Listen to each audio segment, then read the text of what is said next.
예쁜 손가락을 갖고 싶어.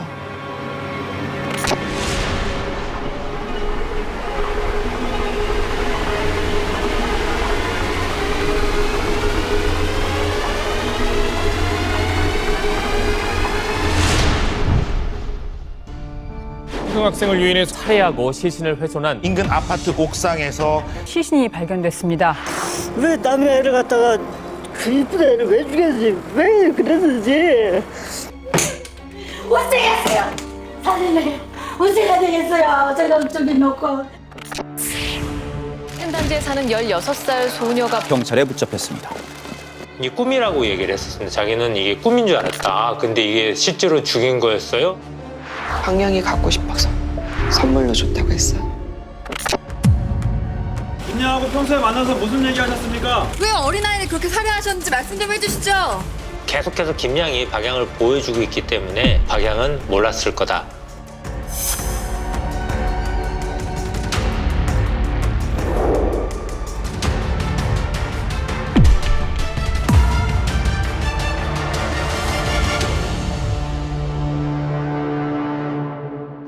오늘 라이브 이슈에서는요. 끔찍한 두 얼굴을 가진 10대 여학생들이 저지른 인천 초등학생 살인 사건에서 이 범인들의 범행 동기와 심리를 프로파일링을 통해서 히든아이만의 시선으로 분석해 드리겠습니다. 이 사건은 10대 여학생이 초등학생을 유인해서 잔인하게 살해하고 심지어 시신을 훼손한 사건입니다. 이 사건에는 2명의 가해자가 등장을 합니다. 우선 만 17살의 김양은 고등학교를 자퇴한 후에 검정고시를 준비 중이었습니다. 또 다른 가해자 박양은요, 만 18살로 여고를 졸업한 후에 대학 입시를 준비하던 재수생이었습니다. 나이도 다르고 뭐 학교도 안 다니고 뭐 재수 준비 중이고 다른데 어떻게 알게 된 건가요? 두 사람의 공통점은 인터넷 커뮤니티였거든요. 소위 자캐라는 커뮤니티에서 만났는데 이 자캐가 뭐냐면 자기 제작 캐릭터 커뮤니티입니다. 이 커뮤니티는요, 운영자가 이 가상의 시공간 배경을 만들어서 제시를 합니다. 스스로의 어떤 원하는 캐릭터를 만들어서 가상의 세계에서 활동하는 그런 인터넷상의 역할극 같은 이런 커뮤니티거든요. 근데 여기서 박양 같은 경우는 자기가 설정한 캐릭터가 뭐였냐, 사람의 그 인육을 먹는 부두목 캐릭터를 설정했고요. 김양은 그런 박양의 조직원 역할을 하겠다라고 나서서 이렇게 둘이 알게 됐고 가까워졌는데, 그러다가 이제 오프라인 상에서 실제로 만나기도 했고요. 그리고 나서 그 현실 계약 연애를 하자라고 해서 두 청소년 여성이 계약 연애를 시작하게 됩니다. 그런데 어느 날 SNS 메시지를 통해서 박양이 김양에게 누군가의 신체 일부를 갖고 싶다는 문자를 보냅니다. 그러니까 너무 지금 그 세계관에 잡혀 있나? 네. 자기들이 만든 그 캐릭터에 심취해 있는 건가? 그러던 어느 날 이번에는 김양이 박양에게 이런 문자를 보냈는데요. 자, 문자 내용을 보여드리겠습니다. 사냥 간다. 예쁘다. 자, 사냥 간다 밑에 있는 사진은 나가기 전에 본인의 옷차림새인 것 같고요. 이게 사냥 간다, 이게 정확하게 무슨 뜻인지 모르고 그냥 사진만 보고 대답을 한 건지. 농담인 줄 알았나? 그러게요. 이 박양에게 문자를 보낸 뒤에 김양은 실제로 문자 내용을 실행으로 옮깁니다. 아파트 놀이터에 김양이 앉아 있고요. 옆에 캐리어가 있습니다. 이때 초등학생 아이가 저 엄마한테 전화해야 되는데 휴대전화 좀 빌려주세요 라고 김양한테 와서 부탁을 합니다. 아 제발. 놀이터에서 놀던 아이였는데요. 아, 나도 배터리가 없는데 우리 집에 가서 전화기 쓸래? 라고 유인을 하고 초등학생 아이는 좋다고 얘기를 하면서 따라갑니다. 아 벌써 너무 화난다. 보통 너무 말을 걸어오는 어른들은 피하라고 하는데 저렇게 먼저 도움을 요청해서 도와준다는 데는 좀 경계심이 없었나 봐요. 예. 자, 이거는 실제 장면입니다. 아 너무 열받는데. 김양을 따라서 지금 김양 집으로 향하는 여자 아이가 보입니다. 아 진짜 말리고 싶다 말리고 싶다 진짜. 아. 자, 그리고 엘리베이터를 이용해서 김양 집으로 가게 되는데요. 어떻게 다 컸는데 아유. 아 이게 초등학생이면 어느 정도 알거든요. 어느 근데 정도 알 이렇게 나이에요. 딱 언니가 먼저. 하니까 그냥 의심을 안 했던 것 같아 경계를. 자, 그리고 김양과 아이가 13층에서 내렸습니다. 함께 집으로 들어가고 나서 바깥으로 나오질 못했습니다. 진짜. 어떻게 이러냐 세상에 진짜. 네. 자, 이번 사건에서 주목할 첫 번째 포인트가 영상 속에 나왔습니다. 바로 10대답지 않은 친밀함인데요. 애초에 김양은 제가 17살이라고 말씀을 드렸잖아요. 살인을 계획할 때부터 수사망을 피하기 위해서 CCTV의 위치를 미리 파악을 해둡니다. 네. 그리고 저렇게 엄마의 선글라스와 옷을 입고 변장을 한 채로 놀이터에 앉아서 범행 대상을 물색했습니다. 그래서 그런지 뭔가 옷차림이 저는 약간 조금 어색하다라고 맞아, 맞아. 느꼈긴 네, 했거든요. 그렇죠. 근데 캐리어는 왜 끌고 다녔던 거예요? 아, 저게 그 참 나름대로 범행 계획입니다. 넣으려고? 해당 아파트에 살고 있는 사람이 아니고 멀리서 여행을 오거나 지나가는 사람인 것처럼 보이기 위해서 여행용 캐리어를 미리 준비해서 가지고 나갔다고 합니다. 진짜 치밀했네요. 그러니까 저 장면만 보는 경찰이 자기를 추적할 때는 이 아파트에 사는 사람이 아닌 것으로 판단하겠다라는 것으로 혼선을 주기 위한 사전 준비였던 거죠. 사실은 이제 이 아파트에 살고 있었던 그 김양이고. 피하려고. 아파트에서 바로 유인이 된 건데도 불구하고 저렇게 변장과 위장을 한 거죠. 근데 원래도 저런 어린 아이가 그런 목표 대상이었는지 아니면 말을 걸어서 걸어온 김에 그렇게 된 건지. 물론 어린 아이를 노렸겠죠, 약하니까. 네, 그렇죠. 아무래도 피해자가 저항해도 힘으로 제압할 수 있는 초등학교 저학년 정도의 아이들을 범행 대상으로 골랐던 것 같습니다. 그렇죠. 일단 장소가 놀이터라고 하는 것은 그 정도 연령대를 예상하고 있었다는 거죠. 그렇죠. 앞서 사냥하러 간다라는 문자 기억하시죠? 네. 피해 초등학생을 자기 집으로 유인한 뒤에 다시 박양에게 문자를 보냈습니다. 그때 두 사람이 주고받은 문자 내용 같이 보실까요?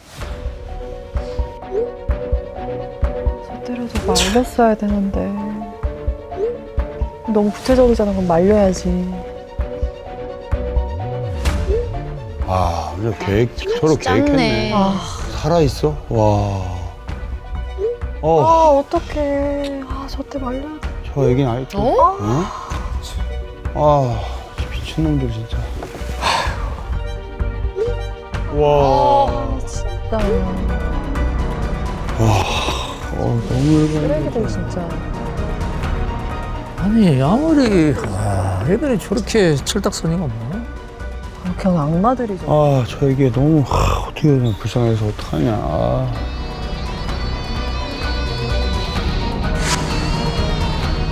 하면서? 네, 김양은 아이를 살해하면서 박양과 연락을 계속 이어갔습니다. 정신병자.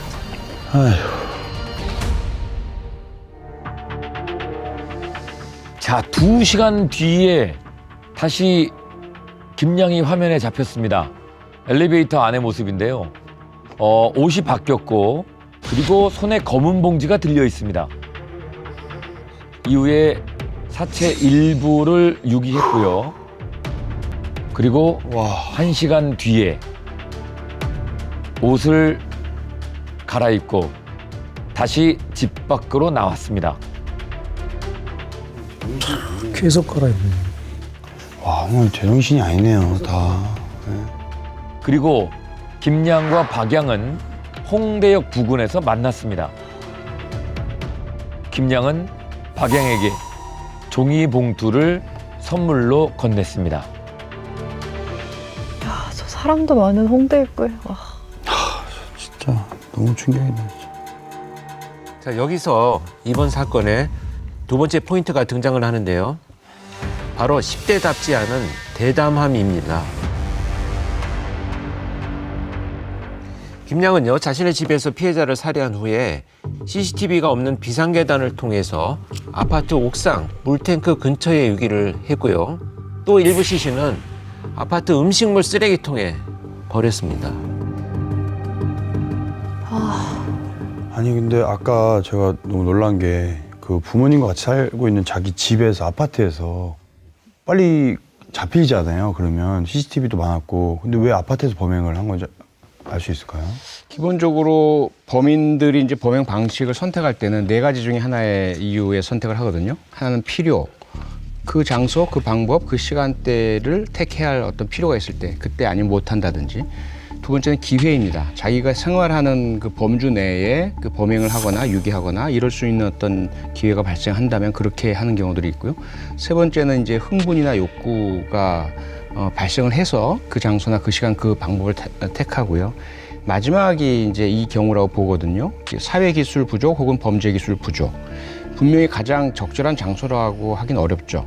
바로 이제 들킬 수 있고 그럼에도 불구하고 이 김양에게는 다른 장소에서 자기가 원하는 범행을 할 수 있는 수단과 방법이 없었던 거죠.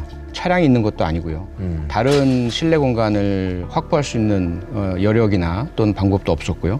그러다 보니까 어쩔 수 없이 자기가 자기 집에서밖에는 범행을 할 수 없었던 것이고 그런데 그것을 감추기 위해서 옷을 갈아입고 선글라스 끼고 이런 행동들을 하게 된 겁니다. 특히 아동들은요, 낯선 곳에서 잘 유인되지 않습니다.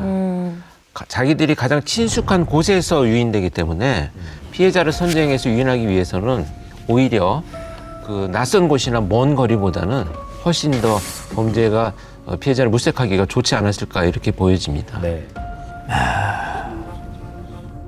이 범인 김양은 피해 어린이를 살해한 이후에요. 그 집에 남아있는 범행 흔적을 깨끗하게 치웁니다.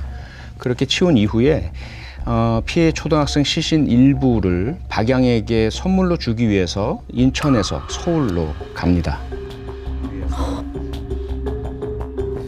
김양은 박양을 만나자마자 피해 초등학생의 시신 일부가 든 종이 가방을 전달했고 두 사람은 그 종이 가방을 들고 홍대역 인근을 돌아다니며 놀았다고 합니다. 아, 저걸 갖고 다니면서 어떻게 놀지? 아, 진짜 그냥 아예 그 죄의식이 없을 순 없죠. 다만 그걸 스스로가 합리화시키고 억누르고 자기들이 하는 게임이라고 그렇게 가상화시켜냈다고 봐야죠.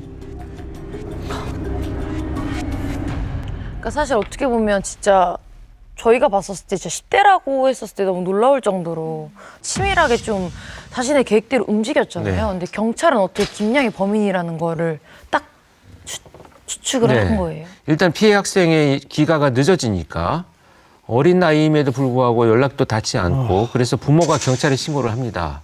경찰은요, 피해 학생이 한 여성과 함께 엘리베이터를 타고 13층에 내린 것을 확인을 했습니다. 진짜 이거는 그런데 사실 김양은 13층에 살지 않았는데요. 13층에 내려서 자기 집까지 걸어서 올라갔던 거죠. 계단을 이용해서. 아, 더 위가 있었어. 그렇습니다. 그래서 경찰이 끈질긴 탐문을 통해서 영상 속 인물이 김양이다라는 것을 알아내고 체포를 하게 됩니다. 진짜 이 김양이 긴급 체포된 이후에 누군가에게 메시지를 보냅니다. 바로 박양이었습니다. 두 사람이 주고받은 메시지 내용 한번 보시겠습니다. 그게 더 중요하냐? 갑자기 존댓말을 하지. 뭔 소리야, 저런. 정상참자. 아이고 정말.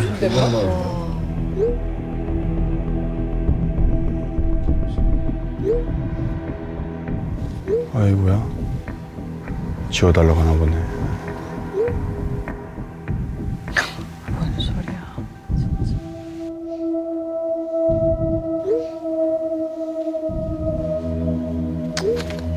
아휴, 죽을 때까지 나오지 마라 진짜.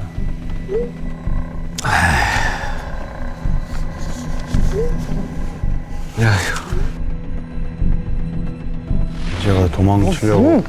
뭔 소리를 하고 자빠져 있는 거야 지금. 둘이서 아휴, 지들 안위만 걱정하고. 죽을 때까지 나오지 마라 진짜. 아이고.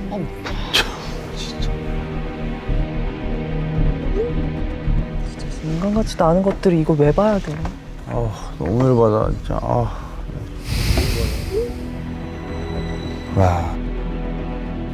와, 자기 일르지 말라고 저렇게 하는 거 봐봐. 그러니까 머리 쓰는 게 다 보이죠. 보여요. 저게 진짜 사랑이고 뭐고. 다 보이잖아요. 근데 다 왜 보여요. 다. 너무 그냥 어우. 이 문자를 보면은 긴급 체포된 뒤에 김양은 모든 범행을 혼자 했다고 진술하려고 마음 먹었던 것 같습니다. 그래서 박양에게 엮일 일 없으니 걱정하지 말라고 얘기한 것 같고요. 와, 직접 범행을 김양이 한 건 맞는데 정황을 보니까 막 서로 약간 동조하는 느낌도 있었는데 왜 김양은 혼자 뒤집어 쓰려고 한 걸까요, 처음에는? 그러니까 결국 이 두 사람의 관계에서 비롯된 사건이라고 생각을 합니다. 그렇기 때문에 이 관계를 깨지 않기 위해서는 그 사람이 원하고 그 사람이 좋아하는 것을 내가 해줬다라고 하는 아주 단순한 그 관계를 유지하기 위한 도구로서 이 아이가 희생된 것으로 보여진다는 거죠. 그렇게 되면 이 약속을 지키고 내가 너를 위해서 정말 네가 원하는 것을 해준 사람이기 때문에 오히려 자기가 더 우월하다라고 하는 이런 느낌을 가졌을 가능성이 높습니다. 근데 이거는 진짜 청소년인데도 네. 이걸 구별 못한다는 저는 이해를 못하겠어요. 어떻게 보면 자기의 캐릭터들을 뭐 부두목과 조직원 이렇게 종속관계로 설정을 해놓고 실제 그것을 현실에서도 마찬가지로 그렇게 행동을 했다는 게 믿기지 않습니다. 이게 진짜 그 청소년들 속에 악마가 살고 있는 것이 아닌가 이런 느낌마저 들어요. 근데 사실 어떻게 보면 그 결이 같은 사람을 만났다고 하는 동질감에서 비롯된 것이지 이 캐릭터에 빠져가지고만 망상에 의해서 저질러졌다 이렇게 보기에는 너무나 현실적인 게 많기 때문에 사실 관계 속에서 같은 것들을 추구하다 보니까 이런 결과가 나타났다 이렇게 봐야 되겠죠. 너무 엄청난 일을 같이 하면 그렇죠. 거기서 이렇게 받는 동질감이 더 강해지고 이런 게 굉장히 커집니다. 왜냐하면 사회학에서도 설명하는데 가장 사람이 가까워지는 방식 중에 하나가 일탈을 같이 경험한다는 거거든요. 근데 이 일탈이 뭐 범죄를 같이 경험하는 게 아니라 뭔가 둘만의 비밀이 있을 때 사람들은 훨씬 더 빨리 가까워진다는 의미인데 이런 경우에는 이런 엄청난 일을 저지르고 나서 정말 결속력이 높아지지 않았을까 이렇게 보여지는 거죠. 이거 동질감이라고 하기에는 살인을 동질감으로 하고 애기를 유괴해가지고 그것도 사체를 절단하고 이게 동질감이라고 할 수 있을까요? 약간 게임처럼 생각하는 동질감의 출발점은요, 이 범행으로 보시면 안 될 것 같아요. 이 둘은 성장 과정부터 문제가 있었을 것으로 보입니다. 그리고 그 둘에 대한 수사 결과도 분석을 해보면 개인적으로는 솔직히 말씀드리면 저 두 범인의 부모들이 상당히 심각한 책임을 느껴야 된다고 생각을 해요. 정상적으로 양육된 아이들이 아니에요. 상당히 왜곡되고 비뚤어진 인격의 소유자들이고요. 그러면서 지금 권프로가 이야기한 동질감은 서로가 혼자인 줄 알았던 외롭고 부모의 관계도 정상적이지 않고 학교 생활도 제대로 적응하지 못하고 미래에 대한 어떤 희망도 없고 그런데 또 더더군다나 뭐 자케라는 이상한 커뮤니티 내에서의 그 활동 중에 설정을 한번 세 보이려고 뭐 인육 먹는 캐릭터 이렇게 해봤는데 거기 동조하는 사람이 나타나고 그걸 실제로 실행을 해볼까? 혼자 따로따로 있었으면 아마도 실행하지 않았을 수 있는 범죄가 이렇게 실행됐다고 보는 거죠. 그 출발점은 매우 어린 시절 가정에서부터 시작이 되었지만 이 범행의 출발점 선상에서만 보려면 이해가 도저히 안 되는 거죠. 17, 18 된 아이들이 이걸 모르고 가상세계랑 혼동해서 그런 걸 저지른다? 그건 있을 수 없는 일입니다. 원래부터 문제가 있었다고 봐야죠. 김양은 체포가 됐고 그 이제 본인이 이걸 다 뒤집어 쓴다고 얘기를 했기 때문에 박양은 뭐 조금 이제 안심을 하고 있었을 수도 있는데 박양은 어떻게 됐습니까? 근데 박양이 어떻게 됐냐면요. 네. 박양은 김양과 메시지를 주고받은 다음 날 오전에 김양으로부터 선물을 받은 게 있잖아요. 네. 시신 일부가 들었던 가방. 그걸 이제 그 시신 일부를 꺼내서 더 잘게 훼손을 합니다. 그리고는 음식물 쓰레기통에 버렸습니다. 이건 명백한 완전 범죄를 기하는 증거 인멸이라고 봐야죠. 발견되지 못하게 하겠다라는. 근데 그러면 경찰은 박양이 공범인 걸 어떻게 알게 된 거예요? 김양의 동선을 쭉 분석을 하던 중에 박양을 만난 사실을 알았습니다. 그래서 처음에는 박양을 참고인으로만 불러서 조사를 했는데 그때만 해도 박양은 선물 받은 그 시신 일부는 그냥 모형이다, 인형의 모형인 줄 알았다라고만 계속 진술을 했는데요. 하지만 조사 과정에서 김양과 박양이 저렇게 주고받은 메시지 내용이 밝혀지면서 박양이 공범이라는 정황이 드러난 거죠. 그런데도 불구하고 박양은 김양이 살인을 한 것에 대해서는 나는 전혀 몰랐다라고 끝까지 부인을 합니다. 몰라. 뭐 아직 살아있냐고 물어보고까 다 맞아, 있는데. 그러네. 진짜 머리를 아주.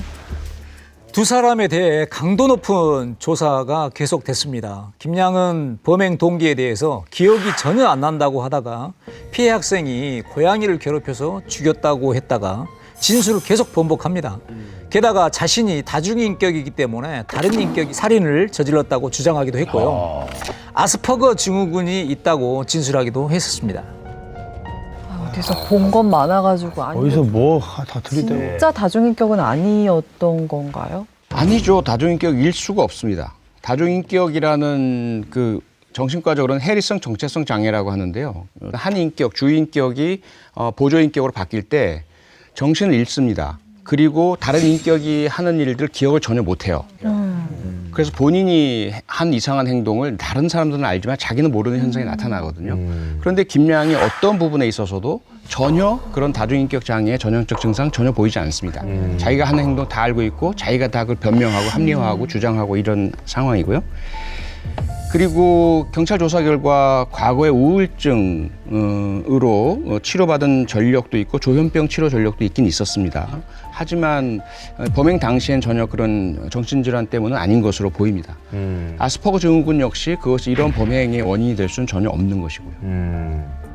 근데 이 서로 나눈 그 메시지가 결정적인 증거가 될 것 같은데요. 네, 김양이 진술을 계속 번복하고 있을 때 박양이 김양과의 메시지는 그저 가상 세계에서 캐릭터끼리 대화를 나눴던 거라고 주장을 했습니다. 아니 사진을 찍어서 사냥 간다라고 해서 예쁘다라고 얘기를 했고 살아있냐 그래서 전선을 목에 감아놨다 이렇게 얘기를 했는데 그게 어떻게 가상세계야? 대단히 말도 안 되죠. 합리화할 수도 없고요. 다만 현실적으로 10대들 사이에서 이런 유형은 매우 드물긴 하지만 가상의 모임을 통해서 만났다가 스스로 목숨을 끊는 그러한 이제 그 동조 반응이 나타나는 경우들도 있고요. 꽤 오래전 일이긴 하지만 서울 신촌의 한 그 근린 공원에서도 이러한 가상 세계에 빠져 있던 청소년들이 이걸 말리려던 한 멤버의 남자친구를 끔찍하게 살해했던 사건도 있었습니다. 미친놈들 진짜. 그래서 우리 부모님들이나 또는 교사나 주변에서도 우리 청소년들과 대화를 많이 하셔야 되고 무엇을 생각하고 있고 어디에 빠져 있나 이거 방관하면 절대로 안 됩니다. 그래서 그들이 혹시라도 그런 가상세계 속에 빠져 있는 그 상황에서 그것 때문만이 아니라 거기에서 함께하는 이들과의 동질감이나 또는 관계 이런 것들을 위해서 잘 보이기 위해서 인정받기 위해서 그런 절도나 또는 강도나 심각한 범죄를 할 수 있다는 거 우리가 잘 알고 있고 이걸 막기 위해서 노력을 해야죠. 뭐 강도 높은 조사가 이어지면서 근데 김양은 박양이 얽히지 않도록 내가 하겠다라고 이제 보호하려고 했었던 것 같은데 중간에 좀 태도가 변하는 걸로 알려졌어요. 그렇죠. 재판이 시작되고 형벌이 눈앞에 보이기 시작하면 당연히 배신을 하게 되죠. 무섭고. 네, 이 사건에 있어서도요. 어떻게 해서든 박양을 보호하려는 자신과 달리 박양은 자신에게 모든 죄를 다 미루고 있다는 것을 수사 과정에서 김양이 알게 됩니다. 그래서 이 김양은 박양도 죄값을 받아야 한다면서 기존의 진술을 번복했습니다. 계약 연애를 시작하면서 박양이 관계의 주도권을 가졌고요. 살인도 박양이 자신에게 지시를 한 것이다 라고 자백을 하기 시작합니다. 김양의 주장에 박양은 계약 연애를 한 것은 맞지만 장난이었다. 진짜 연인은 아니다. 라고 반박을 했고요. 본격적인 재판이 시작되니까 김양과 박양은 재판장에서 서로의 잘못을 지적하면서 고성이 오가기 시작을 합니다. 네. 결국 그렇게 됐네요. 결국 이 직접 살인을 한 김양은 모든 범죄 사실을 인정했지만 심신미약인 상태를 강조하면서 이건 우발적인 살인이다라고 끝까지 주장을 했습니다.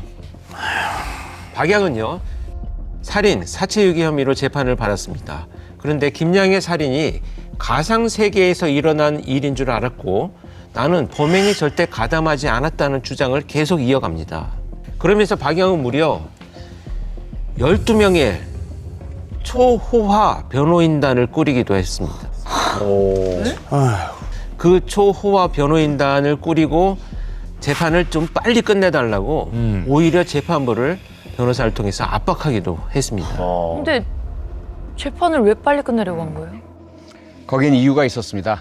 우리나라 이제 형사 처벌의 경우에요. 만 19세를 기준으로 19세 미만일 경우는 소년법이 적용이 되거든요. 소년법이 적용이 되면 그 사형 선고를 받을 수가 없어요.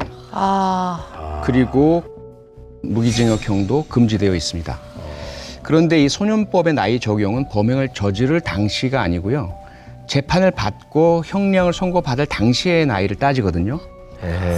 반성은 안 하고. 죄를 지었는데 그 집에서 초호화 변호인단을 꾸려서 벌을 안 받게 하려고 하는 그런 집안에서 자랐으니 정상적일 수가 없는 거네요. 법적인 계산만 지금 하고 있는 겁니다. 네. 자, 이렇게 김양과 박양의 치졸한 진실 공방이 계속되는 한편 1심에서 특정 범죄 가중 처벌 등에 관한 법률 위반, 그다음에 사체 손괴, 사체 유기 혐의로 재판을 받은 김양은 징역 20년 선고를 받았습니다. 예. 그리고 박양은 소년법을 적용받으려고 이렇게 정말 온갖 수단과 방법을 다 썼지만 소년의 미숙함을 들어서 범행을 이르렀다라고 보기에는 생명 경시 태도가 상당하다. 네. 그래서 무기징역을 선고받았습니다. 결국 박양도 살인죄가 인정이 된 거죠. 예. 그런데 이 김양과 박양은요, 그 1심 선고가 무겁다면서 결국 항소했습니다. 하나도 안 하네요. 그래서 결국 2심 재판 결과 1심과 마찬가지로요, 김양은 징역 20년, 30년간 위치 추적 전자장치 부착 선고를 함께 받았습니다. 그런데요. 박양에 대한 2심 결과는 제발. 박양이 이번 범행을 구체적으로 공모하였거나 범행을 지시했다고 인정하기에 증거가 부족하다라는 이유로 1심에서 적용된 살인죄가 제외된 것이었습니다. 아니 어떻게 이렇게 되지? 왜 그게 부족하다? 이 2심 재판부는요, 살인죄, 살인교사죄, 살인의 공범이 아니라요, 살인 방조범으로 인정합니다. 그래서 살인 방조죄가 적용이 되었습니다. 원래 1심에서 무기징역형이었잖아요. 네. 2심에서는 징역 13년형으로 감형받았습니다. 너무 많이 깎였다. 그리고 나서 다시 이 김양과 박양은 그래도 형이 너무 무겁다라면서 대법원에 상고를 했는데요. 대법원에서는 두 사람의 상고를 기각했고 결국 김양은 징역 20년, 박양은 징역 13년형이 확정됐습니다. 와 진짜 한 아이의 인생을 빼앗았는데 저렇게 살고 나와도 이미 창창한 나이잖아요. 와, 이거는 이게 해석의 차이인가요? 아니면 변호인단을 그렇게 꾸린 것도 영향이 있는 건가요? 당시에 제가 뭐 이런저런 공개적인 발표도 많이 하고 했는데요. 제가 했던 이야기는 이건 유전무죄, 무전유죄의 재판이다. 이 박양의 부모가 상당히 재력을 가진 집안이었고요. 그래서 이 12명의 초호화 변호인단을 구성한 것, 이것이 정관예우 없다 사법부가 이야기하지만 이게 증거 아니냐, 이게 정관예우가 아니면 뭐가 정관예우냐. 도대체 일반 사람 눈에도 다 보이는 살인 교사의 증거, 적어도 공범의 증거가 확연한데 이걸 증거가 없다라고 하고 단지 방조 혐의는 인정해 줄게라는 태도가, 이게 특히 피해 어린이의 유가족 입장에서는 억장이 무너지는 거죠. 그렇죠. 뭐 형이 무거워진다고 아이가 되살아나지는 않겠지만 그래도 그런 이 악마 같은 2명의 범죄자가 제대로 된 형량 처벌 받는 것을 보셔야 조금이라도 위로가 되실 텐데. 근데 진짜 좀 세게 좀 죄를 참혹한 어떤 범죄를 했을 때는 진짜 좀 세게 좀 했으면 좋겠어요. 저 아까 계속 머릿속에 떠나지 않는 생각이, 그 피해를 입은 그 학생이 살아있다면 지금 이제 19, 20 이렇게 될 나이인 거예요. 너무 그냥 마음이 너무 아픈 거죠. 그냥 그 어린 나이에 순수한 마음이 따랐던 그 순간 그 하나 때문에 생명을 잃고 너무나도 안타까운데, 그 아이의 목숨뿐 아니라 그 가족은 그냥 정말 평생 그 죽음보다 더한 고통에 살잖아요, 부모는. 근데 이런 재판 결과 나오면 그냥 2번 죽인다고 생각해요. 예. 그냥 너무 충격적인 거고, 그리고 아니 무기징역이 초호화 변호인단을 해서 13년을 줄인다는 거는 이거는 너무 충격인 것 같아요. 저는 정말. 박양 부모도 그렇게 돈을 써서 형량 줄이려고 하지 말고 그 전에 자녀 제대로 키우도록 노력을 했었어야죠. 말도 안 되는 거죠. 맞아요. 반성도 하지 못하게 하고 돈 써서 더 형량 줄이려고 하니까 이 아이가 반성이 되겠어요? 그렇죠. 전혀 반성하지 않고 피해자에 대해 미안함도 내비치지 않고. 나오면 더 막 살 수도 있어요. 우리 부모가 그렇게 해주니까 이런 참혹한 범죄를 저질러도 이 정도인데 이게 무서울 게 없는 범죄자가 될 수도 있잖아요. 이게 참 그 재판의 결과는 가해자, 피의자들에게 직접적으로 영향을 주는 거긴 합니다만은 그 결과가 또 국민들에게 주는 메시지가 있는 거거든요. 우선 피해자에 대한 생각들을 우리가 한 번씩 했으면 좋겠어요. 상상조차 우리 못 하잖아요. 우리 아이를 그렇게 잃는다면 과연 우리는. 많은 부모님들께서 견뎌내지 못하십니다. 본인에 대한 자책을 하시게 돼요. 왜 내가 그 순간 혼자 있게 놔뒀을까? 누구에게나 발생할 수 있는 일이고 우리가 24시간 아이를 보호할 수 없거든요. 그런데 이런 일이 이 아이에게 발생했다는 것은 어쩌면 다른 아이들 대신에 이 어린이에게 발생한 거라고 생각을 해야 되거든요. 그럼 우리 사회는 어떻게 보자면 이 피해 가족에게 빚을 지고 있는 거죠. 근데 과연 그 빚을 우리가 갚고 있을까요? 이 피해자들에 대해서 우리가 잊고 있는 거, 국가로서, 정부로서, 사회로서 정말 반성해야 된다고, 통렬히 반성해야 된다고 생각을 하고요. 가해자 측면에서도 처벌이 강해져야 되는 건 명확한데요. 박양 부모처럼 돈만 많은 괴물 같은 부모들 혹은 다른 여러 가지 이유 때문에 아이들을 괴물처럼 키우는 가정들이 있을 때 조기에 그 아동학대 과정도 개입을 하고 가정폭력 과정도 개입을 하고 건전한 사회인으로 만들어줄 수 있을까? 다른 사람을 존중하고 배려하며 살아가도록 만들어줄 수 있을까? 이런 노력들을 지금 해야 되는 것이 오늘 이 사건을 보는 저는 의미라고 생각을 합니다. 네. 참 안타까운 사건입니다. 2번 다시 이런 비극이 반복되지 않길 바랍니다. 모두의 즐거움 MBC EVERYONE.